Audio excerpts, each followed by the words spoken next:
Hello, everyone. I'm Karen Chauvin from the CIM Environmental Social Responsibility Society. And today we're going to be sharing a dialogue between Nathan Stubina and Lana Eagle on the topic of reconciliation in Canada. I'd like to start with a land acknowledgement and let you know, we are calling from different parts of Canada today, but I personally live and work in Treaty 6 territory and the homeland of the Métis. This is a place that the Cree or the Neheyawak are sharing and holding sacred this land with the Métis. I'd like to recognize and honor the relationship that the Indigenous peoples have had with this land for millennia. We can all benefit from a strong, even sacred connection to the lands, water, and sky we exist with. And we can honor this connection by building strong relationships with its peoples. And that's kind of why we're here today. So I want to actually invite you to share who you are, where you're from, and if you have your own personal acknowledgement you'd like to make within the chat, please do so while we're waiting for additional attendees to join us.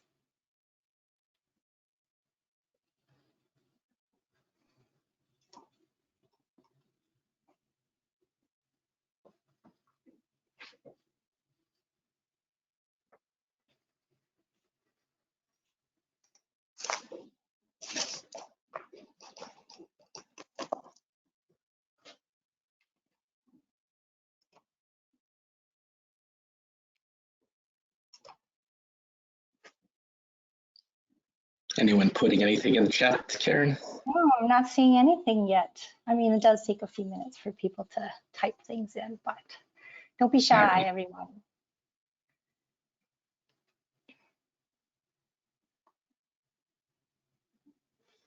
Maybe Nathan, you have tell us where you're from. Okay, so I'm calling in from Oakville, Ontario, which is just about 40 kilometers west of Toronto. This is on the traditional territory of the Mississaugas of the Credit First Nation, and this territory is covered by the Upper Canada Treaties. Just point out that 2 years ago, Oakville's Town Council voted to install a permanent new flagpole that flies the flag of the Mississaugas of the Credit flag, and this acknowledges the traditional custodians of our beautiful city. And this flag proudly flies next to the flags of Oakville, Ontario, and Canada. Nice. Lana, where are you calling in from? Well, good morning, everyone. Good morning from British Columbia. I'm calling in from Vancouver Island. I live in the community and work out of the community of Campbell River, which many people say if they haven't been, they want to come to someday. It is a beautiful part of the country, and it is situated on the traditional territories of the Kawaiaka First Nation, the Wiiwaikai and the Wiiwaikam, who have been here as well for millennia. And I think in light of everything that's happening in Canada these past few weeks, as well as recently what's happened in Campbell River, I think many people are internally conflicted or perhaps wondering, what do I do next? And I hope that forms the basis of our conversation today. Thank you. And I can vouch for Lana's comments about Vancouver Island. I grew up about 2 hours away from where she currently is. And I think our two cities fight over the title of salmon capital of the world. But definitely beautiful places to live. I'm going to start with just giving a couple introduction of Nathan and Lana, and then we'll get this conversation started. So Nathan Stubina joined Share International as VP Technologies in November of 2018. Prior to that, he was Managing Director of Innovation for McEwen Mining. He has 30 years of international industrial experience and has worked at various major mining companies, including Barrick, Noranda, and Falconbridge. Nathan was the VP International of CIM. He was named a Fellow of CIM in 2012 and a CIM Distinguished Lecturer in 2019. He's also a SOC and a member of the Lassonde Institute of Mining's Advisory Committee at the University of Toronto. Lana, Lana is an Indigenous relations strategist and a social innovator, advising companies on how to better engage and work with Indigenous communities and to find a pathway forward through a reconciliation framework. She also works with clients to develop Indigenous engagement protocols. Her background is in banking, economic development, wealth management, mineral exploration, and mining. Lana was a trailblazer for Aboriginal women in being one of the first to chair a junior mineral exploration company. She is also an avid volunteer. Lana joined AME's Aboriginal Relations Committee in 2012, where she served as chair for 6 years. In 2017, she was elected to the board of AME, being the first Indigenous woman to serve as a director in its over 100-year history. Lana has been involved with our own committee, ESRS, for a few years, the DIAC committee with ESRS, with CIM, and she has most recently been elected to the board for the PDAC organization as well. So with that, I'm going to step away from the camera and let Nathan and Lana take the stage. Thanks very much, Karen. Well, thank you, Karen, and to you, your ESRS committee for inviting us, and especially thanks to Lana for her sharing her thoughts and time, and of course to the audience. So the format is not going to be a PowerPoint presentation. It's going to be a frank discussion. Lana will make some opening comments, and then I have some questions that I thought of, and we really are relying on the audience. So please put them into the question section. You can put them in the chat section as well. We'll take a look at those. If you want to put in the chat section where you're coming in from, and if you know the status of that land, put that in as well. And enough about me. It's all about you, Lana. We'll turn it over to you. Well, once again, I'll say good morning, everyone, because a couple more people may have joined us since we had our opening comments. But here we are, it's 2021, and I think surprising to many people who have been working with Indigenous people, whether it's through the mining industry, as this is a CIM webinar, or whatever industry you're in, have made that effort to work together with Indigenous people on their lands in terms of developing your project or advancing your exploration project. But there is a relationship, there are relationships that are being built. And so as a result of what's happening in Canada today, many people, as yourselves, are left wondering, what does this all mean? How does it affect my going forward and working with Indigenous people? And how do I even begin to understand, how do I even begin to govern myself and the company that I work with? So lots of different questions. I think for me as a professional, I certainly, it has caused me to think a little deeper and a little harder about things, but also as an Indigenous woman, it certainly has at times been very challenging to come to terms with some of the things that are being discovered, and some of the things that are being said, and some of the things that are being done. And so I really have to work hard to focus on the positive in all of this. And I think to help me through this challenging time, I was very fortunate to be part of the initial discussions that came out of Reconciliation Canada.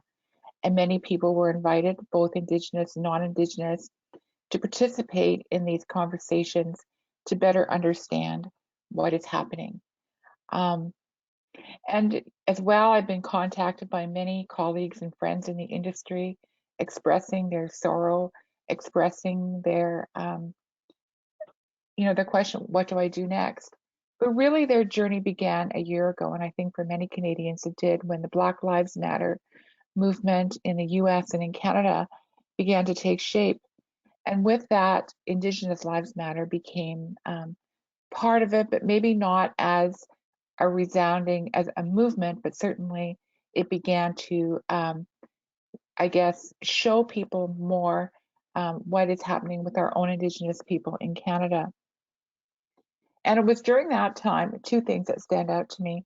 One, I thought, maybe I should attend a Black Lives Matter webinar and learn more about Black people in Canada. thinking that I already knew about Black people in Canada. And I was shocked. I was shocked at my ignorance. I was shocked at my limited history based on my limited history that I was taught in school, and also based on my limited social history with respect to building friendships and relationships with Black people. So I really felt as ignorant, and I didn't want to be ignorant, but I knew that I had so much to learn, and I still have so much to learn.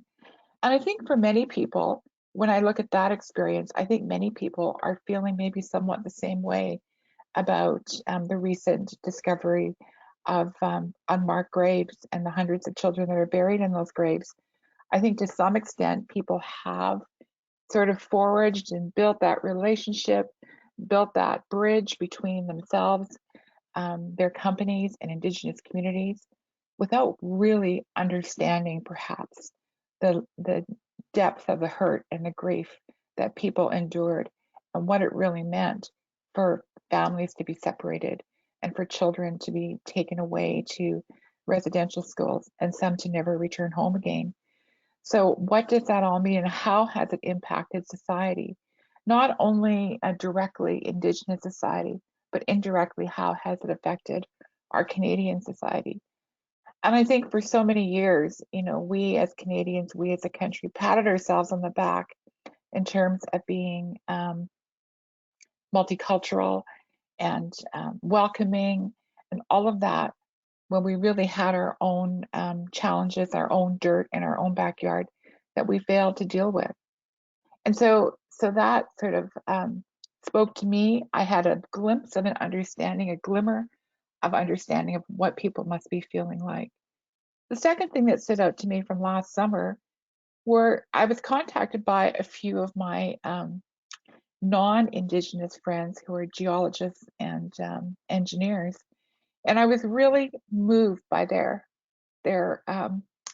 ability to speak so plainly and openly. And I'll apologize in advance if I get emotional from time to time during my discussion, but during the Black Lives Matter movement and then becoming more cognizant of Indigenous lives, I was contacted, and for people and they were all women, to be able to say, I didn't realize I was so racist. I didn't realize I was a racist. And I think it was beginning to understand what systemic racism looks like in Canada, what people have had to endure, and how we as a society have all bought into what systemic racism is and how we conduct ourselves, how we formulate our opinions, and how we think we ingratiate ourselves in a way that we think is helpful but may not necessarily be helpful. So really, what has this done? Where are we now as a country? And where can we go as a country? And I think if it were not for the encouragement by Reconciliation Canada to look at this as positively as possible, yes, the hurt is there, but how can we move forward from this? How can we move forward better? And how can we be a better country? And I think that I have seen citizens respond positively, people having genuine reactions, and people wanting to reach out and be better Canadians and be mindful of our Indigenous people that live here in Canada. And so, how do we do that? Honestly, I think as an industry, we can do that. How we conduct ourselves out in the field, whether we're geologists or whether we're engineers developing a project or engineers cleaning up a project, and everybody who works with engineers and geologists, who works up with mining companies. If your mining company is inclusive of Indigenous people in the area that you work in, that can be so much better. But it is about being mindful of where you are and where you're at and who you're working with. But being able to do that better and being able to do that with feeling. And I guess really what this is, it's a call to our humanity. How do we respond to this as people with open hearts and open minds? And it moves us beyond that level of comfort that we've become so accustomed to. And how do we work with that? And for some of us, we may be feeling things we've never felt before. And certainly understanding our history and understanding the darkness of this and all these terrible things that happened, we are coming to terms with that as individuals. And I think we have to do that. It's the easiest thing to do is to compartmentalize it, put it in a box and stick it in the closet somewhere and not think about it again. But really, I think what is happening today is demanding of each of us in terms of what can we do to make this country a better country? What can we do to work better and be more inclusive of Indigenous people? And I think sometimes it's easier to be that person to say, well, really, what can we do to be inclusive of all people? And yes, there is an element of truth to that, but really what is being unfurled when we are discovering the graves of children is that something happened that was a cover up and has been a cover up. And so I, as an Indigenous woman, as someone who is trying to make sense of all of this and how we can be better, I myself have chosen not to rely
Hello, folks. I'm not sure if everyone can hear me, but it seems we've lost Lana.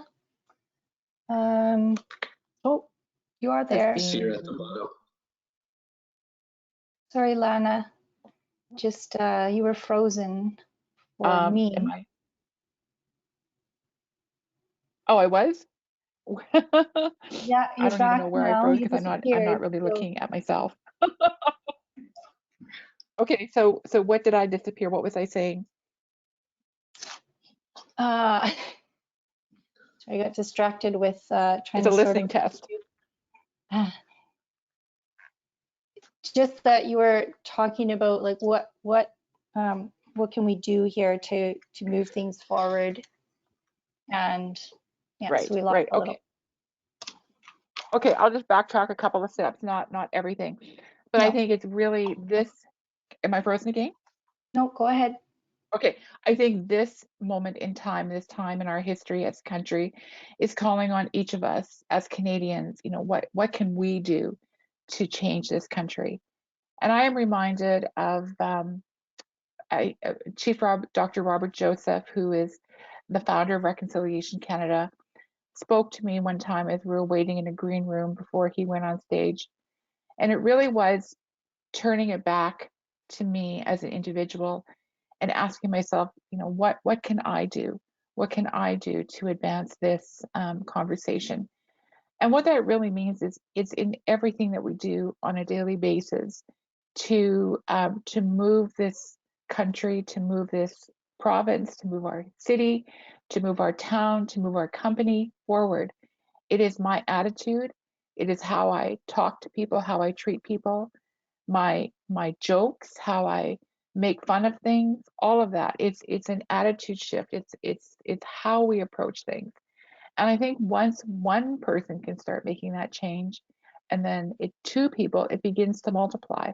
And so rather than, Lana Eagle at this certain company has this certain attitude about reconciliation, it can soon turn into a company has a certain attitude about reconciliation, and that company can begin to make a change. So it really is about what we as individuals can do for reconciliation in this country. And the part that maybe some of you didn't hear me say is I am really encouraged by people's responses, what they've had to say. And through all of this, I've had more friends and colleagues admit to me that, you know, by the way, I am Indigenous or I am Métis, but a conversation perhaps that never really came forward in the past, or maybe was just mentioned in passing and I didn't really hear the words, but I think people are starting to become more open about this and more open in their hearts. And really what it takes is our humanity. It takes our humanity to make any kind of change. We can legislate, we can put policy in place at companies, we can do everything that looks good on paper, but until we're willing to change our hearts, will we begin to see change in this country. And it's not just about non-Indigenous people having a changing moment, it's also about Indigenous people. And the change that Indigenous people have to make is being able to trust again. Because that's what residential school did. It took away that ability to trust, even within their own selves and within their own families, that loss of trust. And so I think it's really not fair to expect that a family member that has lost trust in everything in their lives to suddenly be able to trust you as a mining company. And so how do you build that trust? And that falls back to what I've always talked about. You know, my mantra is early engagement. It is beginning to build that trust from the very beginning. And what does that mean? It in the same way that you would go about building a friendship or a relationship, you know, with someone that you love, it takes time. And sometimes there's obstacles to work around to get over. But when we value a relationship, we're willing to do that work. We're willing to put that work into it. And so I would hope that you value those relationships that you build, that you create, that you really do care about the people on the ground, the people in the field, the people in the community, that you would take time to build those relationships and have those discussions. It was probably about 5 years ago now that I presented to a group of people in northern BC. And, you know, everybody there were all the different industries represented, talking about, you know, how we can move forward as industry developing, whether it's a pipeline or whether it was a mine, whether it was forestry, and sort of that level of conversation on how we can work together. And I was one of the closing keynotes and I spoke in reconciliation. And I remember an elder stood up, a lady, and she just thanked me for talking about the elephant in the room. So that is an elephant that will exist for as long as our survivors exist, for as long as those hurts continue to exist. And now, as we're beginning to uncover graves of children in Canada, the hurts are reopened once again. And I think that's the challenge. I think it's the challenge for everyone, whether you are Indigenous or non-Indigenous. I just think of myself when I think of when a friend loses someone, whether it's their parent or a sibling or someone dies. It's even hard to formulate the right words to say to that person. And so I think this is a time when maybe the right words just aren't there. But I think it's a time when you can grieve with people. You can help them through that by being a friend, by being there. And so maybe your pipeline isn't going to be advanced tomorrow, or maybe your mine doesn't get the social license to operate immediately, but this takes time.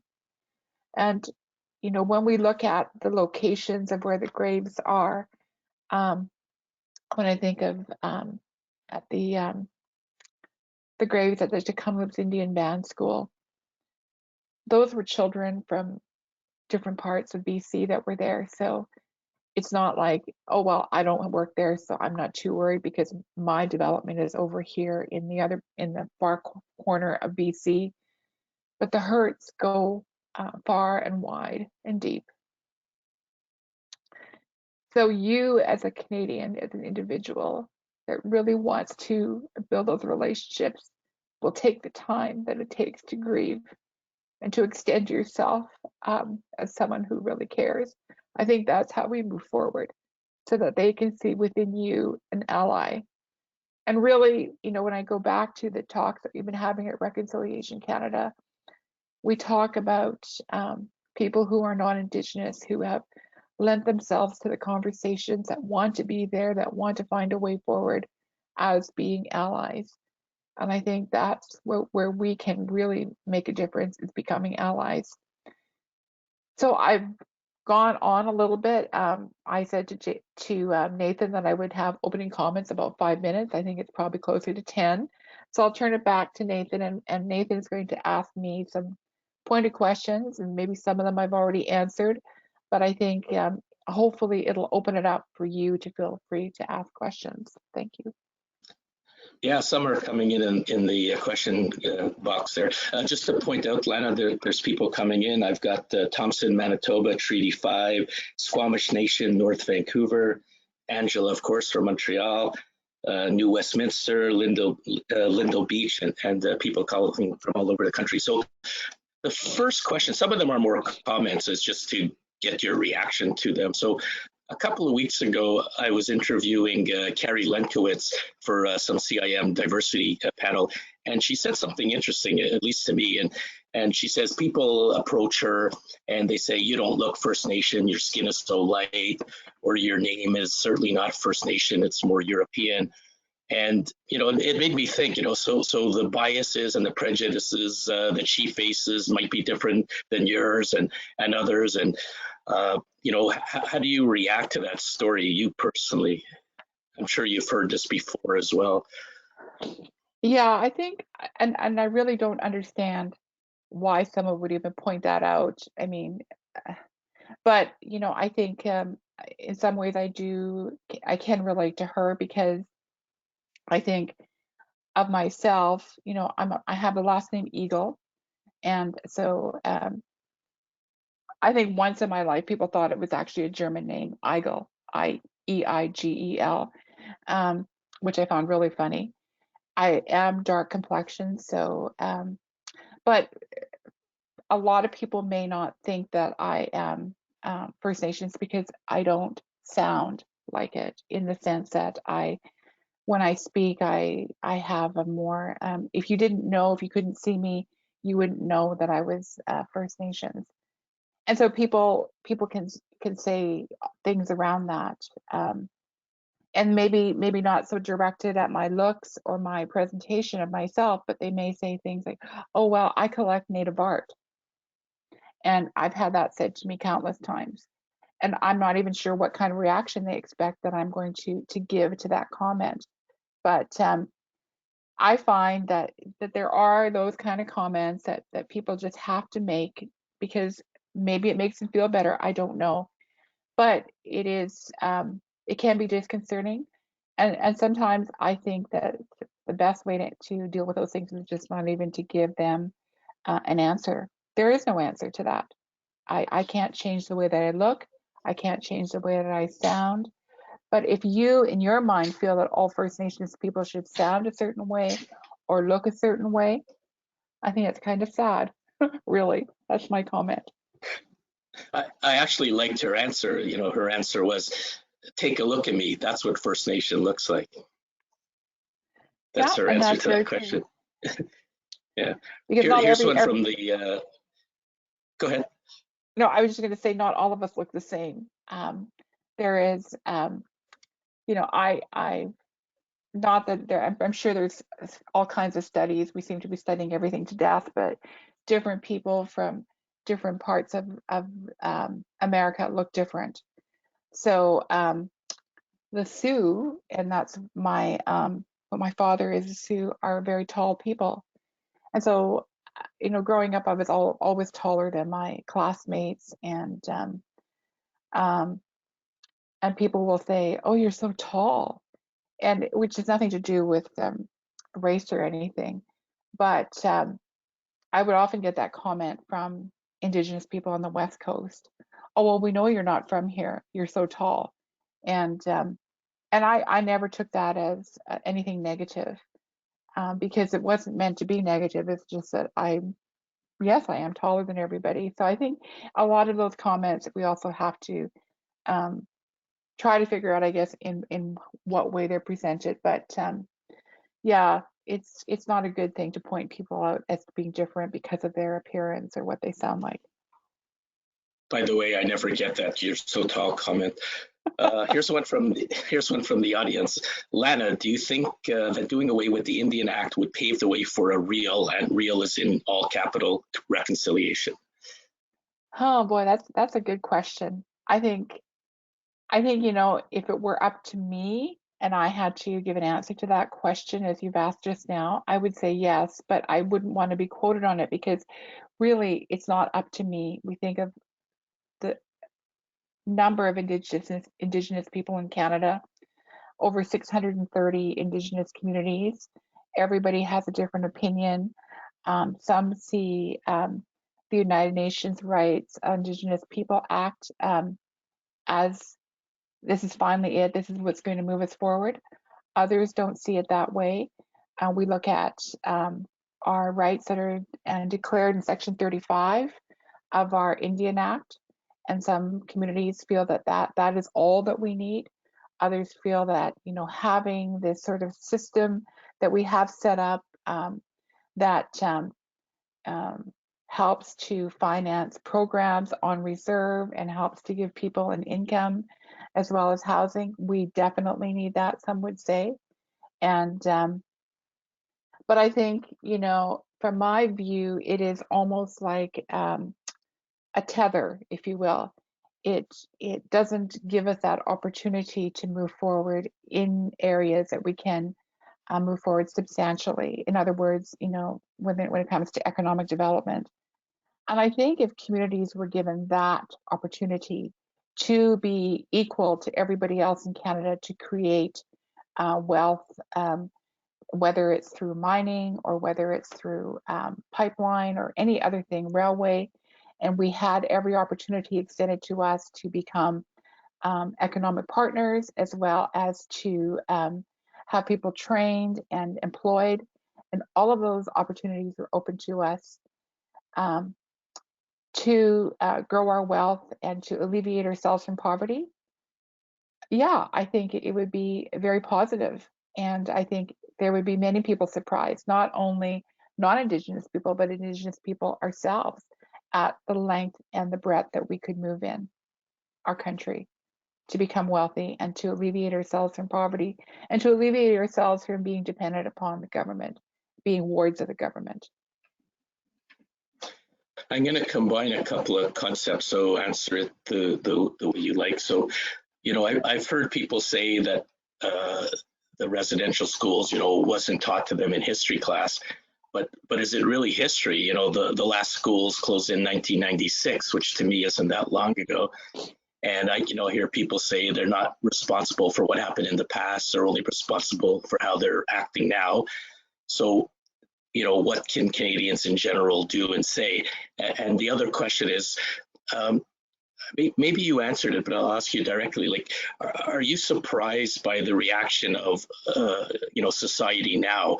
Like, when I heard about it, it was like a punch to the gut. But you've obviously known about it for years and decades, and so what's changed? Why is Canadian society in general so surprised now when it's been going on for 100 years? Yeah, those are really good questions. I am reminded of, back in university when I took a lot of history classes, and I remember, reading dry history books and thinking, wow. And then I would get these amazing professors that could bring a segment of that, what we were studying, to life. And, you would never think that I could never find that same amount of enthusiasm and discussion around a topic as our professor would present they weren't the same way in the books that we read. So it takes a kind of storytelling ability to bring something to life. And yet I could have walked away from that class saying, boy, he was a good storyteller. But really what he was doing was sharing history. And I think in some ways, you know, in that moment of hearing about this, what happened back in the French, back in the English wars, it became so alive and so real. And I think I was listening and I was learning. And for some people, they just turned themselves off and they stopped listening and they stopped learning and they started doing other things that were important, like doodling, or just not engaged. And I think maybe that's what we've come through, is people hearing about this, understanding about this, trying to learn about it, but maybe not really engaged, because there wasn't sort of that connection, there wasn't that connectivity. And so these stories that people shared are are very heart felt stories, things that happened that were so devastating and so dehumanizing. And when those stories were told and then shared in the Truth and Reconciliation report, I don't think many Canadians have read the full report. So, you know, how would they know these stories? And any stories that I have shared have been the stories of colleagues and friends who endured residential school. So really my presentations that I've presented in the past haven't really dwelt on the terrible things that happened. I've talked about them in general, but not really going into full detail and sharing people's stories.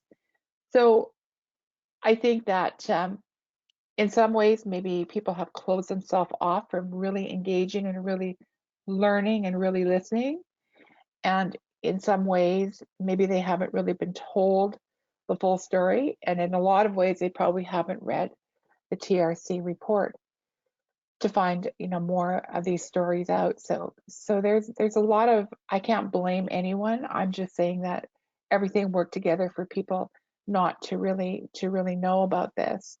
But when this hit the news, and because we are a different society today than we were back in the 1990s when the last residential school closed, in those days we were still getting news, you know, via newspapers, if we even opened, you know, past page 3, you know, and so we weren't even aware that these things were going on. And you know, a good case in point is growing up in Saskatoon and hearing about the 60s scoop, and you know, that went into the 70s, and children were being put out for adoption in the classifieds in the Saskatoon Star Phoenix. And to hear about that is shocking, because I grew up with the Saskatoon Star Phoenix coming into our home, and you know, never really, I guess I could say, well, I never read the classifieds, and why would I was just a young kid, but I would see these children, these Indigenous children, being put up for adoption, and it's sad. And so I think we're in a different time where now news instantly, if something happened here in Campbell River today, it would be in the news. And you know, and a case in point, when the first graves were discovered in Kamloops, I did a presentation to the Tokyo Chamber of Commerce, and the opening comments were just so many apologies and tears for what had happened in Canada. And then I realized the news had gone around the world several times, so it just wasn't something that happened here in BC that we were just slowly becoming aware of. It had gone out. So in all fairness, yeah, the last residential school closed in 1996, but I don't think it hit the news like it has today through social media and through other forms of news that we get. People weren't reporting on it in that same way. And I don't think it would have really mattered so much in 1996, those times. Interesting. Yeah, you reminded me. I've heard some Holocaust survivors, you know, give accounts, and you know, yeah, you can read stuff and you can go to history books, but when you hear people tell their personal stories, it has an impact that's very different. Here's a question for you from the audience. What are some practical examples and best practices that you have seen from exploration and mining companies for addressing, acknowledging, and advancing reconciliation? And thank you, Lana, for sharing your vulnerabilities and with grace and courage. That's a good example. That's a good question. I'm going to give it an example, and it's not really my example, but recently, when all of this was happening with Kamloops and the fires started here in BC, friends of mine had gone up to do some exploration in northern BC, and so they were sort of cut off from the world in the sense that, you know, if they wanted to find out about news, they would have to see if they had Wi-Fi working, and they would, you know, read their news in the evening. So they weren't getting the up to the minute news like we were getting when we were bombarded by all kinds of news sources. And it was in and around that time they celebrated National Indigenous Peoples Day in the north in camp, and they had with them, you know, working alongside them, people from the communities that they had hired on, you know, for this particular exploration. And it was in the evenings when they all came in from the field, they'd had dinner, they would have gatherings between the Indigenous people and the non-Indigenous people and just share stories and have time together. And, you know, there were no policies or protocols written around that. It was just the way they chose to spend their time together as people, learning about one another, telling stories. And it really brought a level of understanding to the non-Indigenous people, to the people that were in that group. But I think it also brought a level of understanding to the Indigenous people who were representing communities who were, you know, working in exploration. So when I talk about humanity, that's what it takes. It takes that ability to cross over, if you will, and create those opportunities to work together, to learn about each other, to create friendships. And I think when a company is not afraid to do that, I think that there's so many possibilities. Another good example of how things are moving forward is taking place right now here in BC. And I'm sure many other companies are following suit, and that is the story of Skeena Resources up in the Golden Triangle. And really, you know, what it takes is it takes the people at the top of a company to want to do things in the best way possible, to do things better, to excel at building relationships. And the Tahltan have been the community that they've been working with. Now, the Tahltan is, they are an exceptional group of people. They have a very large landmass here in the province of BC. I think it's 13% of BC. If you've ever been up there, it's absolutely incredible. I flew in there a couple years ago, and it was the most amazing experience to see the beauty of the land. And the thought that went through my mind when we were flying in is, it's no wonder why the Tahltan want to protect this land environmentally. And so they've come up with, you know, a series of protocols that mineral exploration and mining companies must abide by, and they work hard at building those relationships with industry. And in turn, industry works hard at building those relationships with the Tahltan.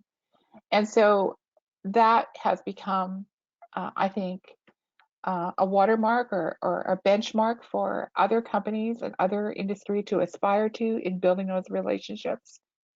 And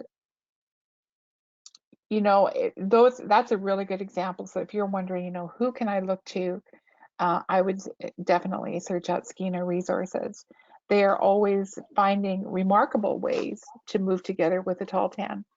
An amazing company, and the Tahltan are an amazing group of people. And you know, if you're not familiar with the Golden Triangle, it is a well-endowed natural resource sector in BC, and everyone's up there now, it seems. Every major company is trying to find an opportunity to find claims that they can develop. So yeah. Thanks. Here's another great one from the audience. So it says, even what is currently taught in schools is mostly from the perspective of European Canadian point of view, especially since knowledge and history is transmitted through oral tradition versus written. We need more Indigenous people involved with sharing their story and how their communities lived through all of these events chronicled by the Europeans. Yeah, I totally agree with that. I think it does take someone with that background in terms of being Indigenous. I think it takes someone that has had those experiences to tell the story, to bring a story to light. And it's not taking away from, you know, non-Indigenous people telling those same stories, but, you know, it would be, for instance, I could never tell the story of, you know, what the Jews experienced during the Holocaust. I could read a lot of books, I could share those stories, but I would never be that person that experienced what it must have been like. And certainly, you know, as their children growing up, you know, as children of Holocaust survivors, what that meant to their history and to who they are. And I think we need to get there. I think we need to school districts should not be afraid. They should open it up to bring in people, Indigenous people, to share their stories. I think that's really important. Thank you for bringing that up. Yeah, I would agree with that as well, Lena. Here's one. There's no, I don't even know if you can answer it, but I'll ask it anyways. So there must be a great debate in the Indigenous community about what to do with the bodies recently discovered in the unmarked graves. Do we return them to their communities, to their families? Do we honor them where they are and leave them buried? How could we ever reach consensus? I'm sure within communities there's a great debate and passionate debate. How could we ever get to a resolution on this issue? That's a good question, and probably one that I can't answer because they're not my children. And I think that's what we have to ensure that we always do, wherever we do, is that we engage with Indigenous people to come up with laws and to come up with policy and to come up with ways to move forward without engagement, just because we think it sounds good and why wouldn't they be happy with this? I think is a disaster in the making, in the sense that it doesn't really advance engagement or reconciliation. So it's important to have those discussions. I think once, I think whatever the task is, whatever is decided upon, I think will be challenging, because I can't imagine it would be easy to identify who those bodies are.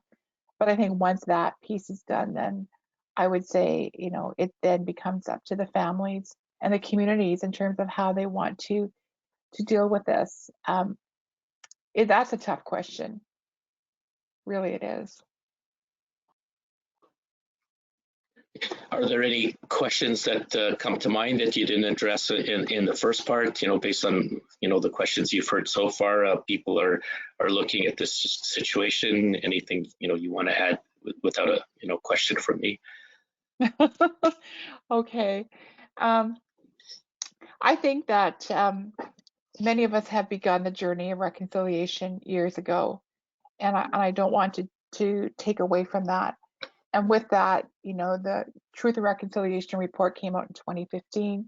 With that, there were calls to action, 94 calls to action, and those calls to action address the different groups in Canada, whether they're government or media or education or health. But one call to action, 92, addresses corporations. And I think if you are here representing a company today and you're wondering, I wonder how I even get started in this, you know, for my company, I think it's to look for those 94 calls to action and definitely focus in on 92.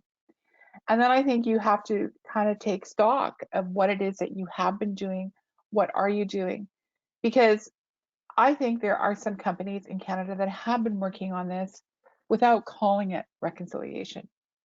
It's just the way they've done business for so many years. And a company that pops readily to mind, in the mining sector is Cameco in Saskatchewan. When I was talking to someone from Cameco a few years ago now, maybe about 5 years ago, that person was telling me they have 3 generations of families working at their mine site. And that to me was a big wow, because that would be like, a grandfather, a father, and a daughter or son. And I thought, wow, like that says a lot.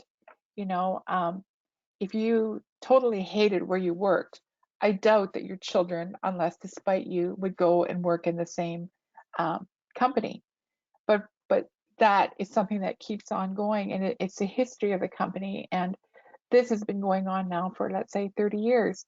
So why has Cameco done so well? They started experiencing their success, I believe, by the quality of people they attracted to want to work with Indigenous people. And when that, so it's about making sure that, at the top of your company, whether it's the C-suite or at the board level, that you have people that do want to create a reconciled environment, that do want to work with Indigenous people, that understand why it's important. And I think at this point in our country, there's all kinds of arguments. It's good business, you become more profitable, blah, blah, blah, blah, blah, blah. But I think really it is about our humanity. And, now that the world is moving into that sort of ESG realm where environmental, social, and governance is at the place where, investors are now beginning to show, or now beginning to understand, who they want to invest and who they don't want to invest in. So companies are, really creating this sort of, spin that they really are ESG minded to attract investors to their company. And so, if companies are doing that without actually doing that, in other words, if they're trying to spin themselves to being an ESG minded company, but they're not really working with Indigenous people, I think eventually it's going to be discovered that, hey, maybe this really isn't an ESG minded company. And in the same light, we're trying to find ways to measure the ESG and how strong a company is in its performance. And so, they're scrambling to do that. And then at the same time, we're hearing Indigenous leaders say that really ESG does not measure how well a company is working with Indigenous people. And then we have MAC, that the Mining Association of Canada, that has developed towards sustainable mining, and they measure that strength of relationship with communities, between the mining company and the communities. And I think, to me, that is very positive, because a community can measure that kind, or a mining company measures that kind of level of relationship that they have. And then a validator comes in and actually interviews people in the community to make sure that whatever a mining company says about the strength of their relationship is in fact true. So I think that's very positive. And MAC has been successful in getting other countries to become interested in towards sustainable mining. And I think in general, the world wants more sustainable mining. And what does that really mean? So mining now is well, not mining, but as a result of people that use our products, we're now talking about responsible sourcing. And what does that really mean? And if we're not talking to Indigenous people about being responsible miners and about being sustainable, how can they give you as a company top marks for being that kind of company? So I think whether companies like it or not, there is going to become more of a demand for companies to be responsible and for companies to do actions that are sustainable. So I've forgotten the question after. Oh, you asked me, is there anything that I've forgotten that I wanted to say that maybe we didn't talk about? So I think these incidents, these events that have taken place in Canada are moving us forward. And what I mean by that is that for those of us that are, working on things that are important to government, for instance, the critical minerals list, for Canada to have our 31 different minerals that are important to creating a green economy, a clean economy. We, want to market those minerals to the world. And my question is, how can we do that without Indigenous people? How can we do that without Indigenous people saying that these are responsible miners, these are sustainable miners, these are miners that include us in an inclusive environment? I think we have to think bigger, we have to think broader than we ever have before. And through ESG and the impact that investors are having, I think society is beginning to have more of a say in that. And the smart people, and when I say smart, I don't just mean intellectually smart. I mean people that are smart, because they value their relationships with people, they value their impact on communities and the impact on the environment, and they value their sustainability, they value their human rights, all of that. Those smart companies will find a way to move forward, and it will be genuine, it will be real. And so my challenge to you today is to want to be part of that kind of company, to make a difference, and to make Canada a better country, and certainly to be inclusive of Indigenous people and to move forward with them in this journey that lies in front of us. Yeah, correct. I mean, there's not a lot of mines in downtown Vancouver, Toronto, or Montreal. So, we're going further north. And the days of, we'll build a curling rink and everybody will be happy, those days are gone. So yes, we're going to need strong partnerships, and that's the only way people will be able to succeed going forward. I'm sure you'll agree with that. Mm-hmm. So we're getting close to the top of the hour.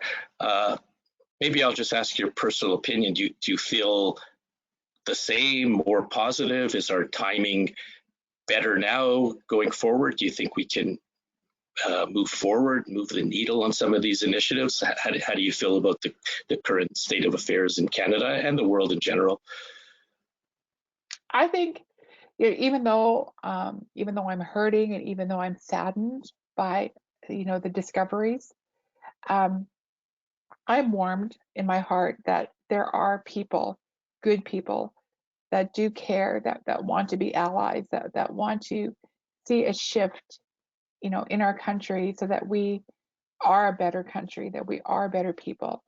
And I think, if I had to use Lana Eagle's measurement of that, I had the opportunity the other day, Nathan, as you well know, to share with the Share It people. And I was really warmed by how many of the Share It employees wanted to find resources, be aware of resources, to start to talk to their children about this. And to me, that's where it starts, is in the home, in your family, how you share your thoughts and your beliefs and the way you want to bring your children up, and so they have views that are like yours, that you're shaping them and that you're guiding them for tomorrow, actually for today, but tomorrow is imminent. I think that's where it starts, and that to me is heartwarming, and that gives me hope. Yeah, that's great. There are other questions here. I'll try to download them, or I'll see if Karen can do them. So we'll make sure that you see them. There have been some really good ones from the audience coming in. Karen, do you want to jump in here? Yeah, I was just noticing that as well. But we are at the top of the hour, and so yes, we'll try and download those, and maybe Lana can help us to respond to a few offline. We do have the recording. I saw some comments about some poor audio here and there. So there is a recording that will be shared that folks can review if need be. Most of the time, we only had the one glitch that I kind of lost audio. So I think it should be okay. I want to thank Lana for all your, heartfelt shares today.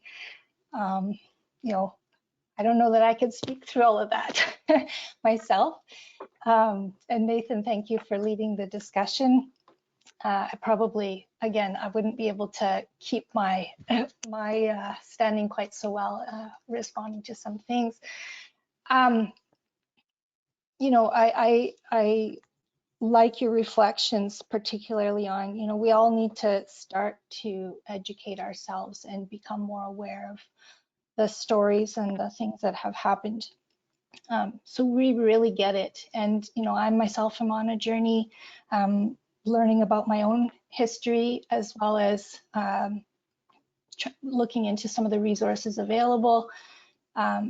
One good resource that I'm currently digging into right now is there's an online course for free called Indigenous Canada, which digs into a lot of the treaties that were formed and the history of how things changed over time, when those came in, sort of the expectations on both sides for each of these and how they were translated over time. So it's very interesting to hear those perspectives and what how things differed both over time as well as from region to region. So I think it is a really good resource for folks to just learn a little bit more. And, I hear you with learning history. It's not always easy, especially when you just sit down to read history. It's much easier to hear it with the stories and, the emotions that actual come in from the Indigenous people who have gone through these experiences, right? You don't get the same thing from reading textbooks, and those textbooks usually don't come from the Indigenous perspective right now. So I would encourage everyone here to reach out, see what you can find in terms, there's lots of resources being posted on the internet these days, and we can maybe compile a list of things as a follow-up to share. But yeah, I think this has just been really good conversation, Lana, and I hope everyone here appreciates your sharing and information that we've gained here today. Well, thank you. I really enjoyed, well, I can't say I enjoyed sitting here crying, but I do welcome the opportunity to be open and honest with you about my views and what I think. And thank you to those, especially that joined us today from different Indigenous communities. I just want to say to you specifically that I would never speak on behalf of a community in terms of what you should and shouldn't do, but it is out of my utmost respect for all Indigenous people in Canada that I presented today. Thank you. Thanks, Lana. Yeah. Thank you, everyone. That's the end of our webinar for today. Okay, bye.